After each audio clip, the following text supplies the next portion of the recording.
बनमानुस की दर्दनाक कहानी। मुंशी प्रेमचंद। आज हम तुम्हें एक बनमानुस का हाल सुनाते हैं।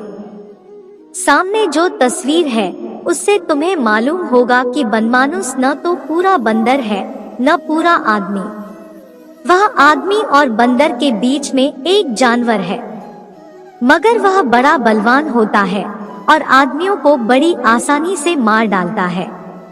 वह अधिकतर अफ्रीका के जंगल में पाया जाता है। एक दिन एक शिकारी अफ्रीका के क्लब में बैठा हुआ अखबार पढ़ रहा था कि उसका एक दोस्त घबराया हुआ कमरे में आया और बोला, एक हबशी बहुत दूर से यहाँ आया है और कहता है कि पास के जंगल में एक नर बनमानुस निकला है जो सिर्फ आदमियों को मार रहा है। शिकारी ने उस हबशी को बुलाकर पूछताछ की तो मालूम हुआ कि उबांशी जाति के एक आदमी ने उस बनमानुस के जोड़े को मार डाला है। शायद इसीलिए वह आदमियों को मार रहा है। हबशी ने कहा, साहब, ऐसे डीलडॉल का बनमानुस कहीं देखने में नहीं आया था। बड़े बड़े जवानों को बात ही बात में मार डालता है। ताज्जुब तो यह है कि वह चुन चुन कर उसी जाति के आदमियों को मारता है। अब तक करीब 10 उबांशियों को मार चुका है। शिकारी शेर का शिकार करने आया था, पर उसने दिल में सोचा, यह बनमानुस तो शेर से भी ज्यादा खौफनाक है। पहले इसी को क्यों न मारूं। दूसरे दिन उसने सवेरे ही शिकार का सामान ठीक ठाक किया और उसी हबशी को लेकर जंगल की तरफ चल पड़ा। कई सिपाही भी मौजूद थे। वे भी अपनी छोलदारियां और बंदूकें लेकर चलने को तैयार हो गए। हबशी राह दिखाता हुआ आगे आगे चलने लगा। दिन भर लगातार चलने के बाद वे लोग उबांशियों के गांव में पहुंचे। रास्ते में बहुत से जानवर मिले, पर बनमानुस का कहीं निशान तक न मिला। अफ्रीका के सब गांव करीब करीब एक ही तरह के होते हैं। गांव के बीच में उबांशियों के सरदार का झोपड़ा था। चारों ओर बांसों से घिरा हुआ था। एक बड़े डीलडॉल का आदमी कंधे पर बंदूक रखे झोपड़े के सामने टहल रहा था। शिकारियों की खबर पाकर उबांशी सरदार उनसे मिलने आया और फौजी सलाम करके बोला, आप लोग खूब आए। अब मुझे उम्मीद है कि बनमानुस जरूर मारा जाएगा। हम लोगों का तो घर से निकलना मुश्किल हो गया है। शिकारी ने गुरूर के साथ कहा, हाँ, देखो क्या होता है। आए तो इसी इरादे से हैं। शिकारियों ने सरदार के झोपड़े के पास ही अपनी छोलदारियां लगा दी और पेट देवता की पूजा करने की फिक्र करने लगे कि अचानक किसी के कराहने की आवाज आई, जैसे उसका कोई मर गया हो।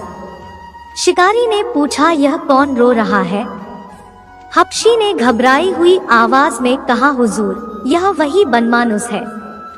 दिन भर अपने मुर्दा जोड़े के पास बैठा रोता है और रात होते ही इधर उधर घूमने लगता है। न मालूम किस वक्त चुपके गांव में घुस जाता है और किसी न किसी को मार डालता है और किसी जाति के आदमी से नहीं बोलता। लोग दिन भर के थके मांदे भूखे प्यासे थे।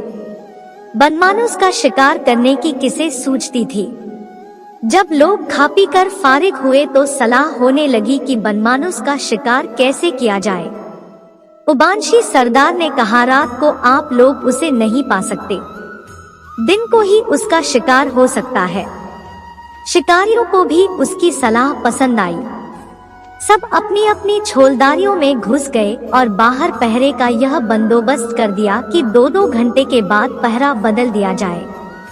शिकारी थका था, जल्दी ही सो गया, लेकिन थोड़ी ही देर सोया था कि उसकी नींद टूट गई और सामने एक परछाई सी खड़ी दिखाई दी। उसकी आंखें आग की तरह जल रही थी। अफसर ने फौरन आवाज दी, संतरी, पर कोई जवाब न मिला। न मालूम यह आवाज संतरी के कानों तक पहुंची भी या नहीं। अफसर ने तुरंत बिजली की बत्ती जलाई। उसका कलेजा सन्न हो गया। सामने 6 फीट का बनमानुस खड़ा था और उसके हाथ में संतरी की बंदूक थी, जिसकी नली बिल्कुल टेढ़ी मेढ़ी हो गई थी। वह शिकारी की ओर आंखें जमाए हुए था, जैसे सोच रहा हो कि इसे मारूं या छोड़ दूं। उसका डरावना चेहरा देखकर शिकारी की घिघी बंद गई, मुंह से आवाज तक न निकली। अचानक बाहर किसी चीज के गिरने का धमाका हुआ। शायद कोई संतरी अंधेरे में ठोकर खाकर गिर पड़ा था। बनमानुस ने झट बंदूक फेंक दी और उछलकर छोलदारी से बाहर निकल गया। अब अफसर साहब के होश ठिकाने हुए। बिछावन से उठे, बंदूक संभाली, बाहर निकले और बिजली की लालटेन लेकर बनमानुस को तलाश करने लगे। लेकिन वह वहां कहाँ था? मगर इससे ज्यादा ताज्जुब की बात यह थी कि उस संतरी का भी कहीं पता न था जो पहरा दे रहा था। शिकारी ने इस बार संतरी को समझाया कि खूब होशियार रहे, मगर सोने की हिम्मत न पड़ी। बिजली की रोशनी में बैठे बैठे गपशप करके रात काटी। दूसरे दिन तड़के सब लोग शिकार करने चले।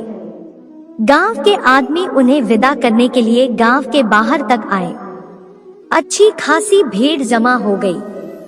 शिकारी लोग झाड़ियों की आड़ में चलने लगे, जिसमें बनमानुस उनकी आहट पाकर कहीं भाग न जाए। हपशी को वह जगह मालूम न थी जहां मादा बनमानुस मरी पड़ी थी। उसी के पीछे लोग चले जा रहे थे। जाते जाते रास्ते में एक जगह बड़ी बदबू आने लगी। हपशी सहम कर ठिठक गया और कान लगाकर सुनने लगा।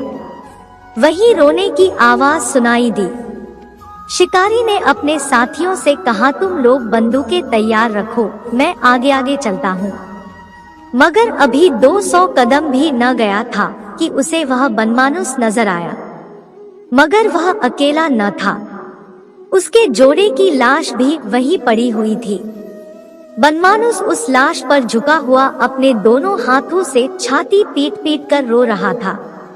उसके चेहरे से ऐसा मालूम हो रहा था मानो वह अपने जोड़े से कह रहा था कि एक बार फिर उठो, चलो यह देश छोड़कर उस देश में जाकर बसे जहाँ के आदमी इतने निर्दयी, इतने कठोर नहीं है। जब वह देखता था कि उसके इतना समझाने पर भी मादा न बोलती है और न हिलती है, तो वह छाती पीट कर रोने लगता था। यह हाल देखकर शिकारी का दिल दर्द से पिघल गया। बंदूक उसके हाथ से गिर पड़ी। शिकारी का जोश ठंडा हो गया। साथियों को लेकर वह डेरे पर लौट आया। सब लोग वहां बैठकर बातें करने लगे। देखो, जानवरों में भी कितनी मोहब्बत होती है। लाश सड़ गई है, मगर नर अभी तक उसे नहीं छोड़ रहा है। उबांशियों ने यह बहुत बुरा काम किया कि उसके जोड़े को मार डाला। अभी यही बातें हो रही थी कि देखा कई आदमी एक लाश लिए चले आ रहे हैं। शिकारी लाश को फौरन पहचान गया। यह उस संतरी की लाश थी। मालूम हो गया कि उसी बनमानुस ने रात को उसे मार डाला है। शिकारी क्रोध से अंधा हो गया। बोला, अब इस दुष्ट को किसी तरह न छोड़ूंगा।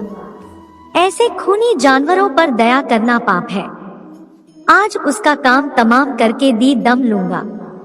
यह कहकर वह फिर उसी जगह जा पहुंचा जहां मादा मरी पड़ी थी। मगर अब की बनमानुस वहां न दिखाई दिया। तब यह लोग उसके पैर का निशान देखते हुए उसकी खोज में चले। आखिर एक पहाड़ी के नीचे से, जहां एक पहाड़ी नदी बहती थी, बनमानुस आता हुआ दिखाई दिया। उसकी देह से बूंद बूंद पानी टपक रहा था। मालूम होता था अभी नहाकर निकला है। शिकारियों को देखते ही पहले तो वह गरज उठा, फिर किसी शोक में डूबे हुए आदमी की तरह छाती पीट पीट कर रोने लगा। वह लोग चुपचाप खड़े रहे।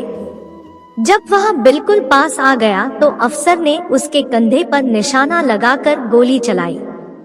वह जोर से चीखा और गिर पड़ा। उसका एक कंधा जख्मी हो गया था, पर वह तुरंत ही दूसरे हाथ के सहारे अफसर की तरफ दौड़ा। अफसर ने अब की उसकी छाती पर गोली चलाई। शिकारियों ने समझा उसे मार दिया, मगर वह झट एक चट्टान फांदकर भागा और जंगल में घुस गया। शाम होने को थी। अब उसे ढूंढना बेकार समझकर शिकारी डेरे की तरफ लौटे, क्योंकि यह मालूम था कि वह घायल हो गया है। फिर भी लोगों ने पहरे का बंदोबस्त किया और खा पी कर सोए। रात भर सब लोग आराम से सोते रहे। अफसर साहब की नींद खुली ही थी कि एक हबशी दौड़ा हुआ आया और बोला, साहब वह तो फिर रो रहा है। अफसर ने ध्यान से सुना, हाँ यह तो वही रोने की आवाज है। लोगों ने झटपट कपड़े पहने और बंदूकें लेकर रवाना हो गए। उस जगह पहुंचकर ये लोग झाड़ियों की आड़ से दोनों बनमानुसों की अंतिम प्रेमलीला का तमाशा देखने लगे। देखा कि वह अपने जोड़े की लाश को अपने खून से रंगी हुई छाती से दबाकर रो रहा है। उसकी आंखों में नशा सा छाया हुआ मालूम होता था, जैसे कोई शराब के नशे में चूर हो। यह दर्दनाक माजरा देखकर शिकारियों की आंखें भी आंसू से तर हो गई। यह तो मालूम ही था कि वह अब चोट नहीं कर सकता। शिकारी उसके बिल्कुल पास चला गया कि अगर हो सके तो उसे जीता पकड़कर मरहम पट्टी की जाए। उसे देखते ही बनमानुस ने बड़ी दर्दनाक आंखों से उसकी ओर देखा, मानो कह रहा, क्यों देरी करते हो, एक गोली और चला दो कि जल्द इस दुख भरे संसार से विदा हो जाऊं। शिकारी ने ऐसा ही किया। एक गोली से उसका काम तमाम कर दिया। इधर बंदूक की आवाज हुई, उधर बनमानुस चित हो गया, मगर आवाज के साथ ही शिकारी का दिल भी कांप उठा। उसे ऐसा मालूम हुआ, मैंने खून किया है, मैं खूनी हूँ। इस तरह वनमानस का अंत हुआ। फ्रेंड, आपको वनमानस की दर्दनाक कहानी पसंद आई हो तो वीडियो को लाइक करें, चैनल को सब्सक्राइब करें। धन्यवाद।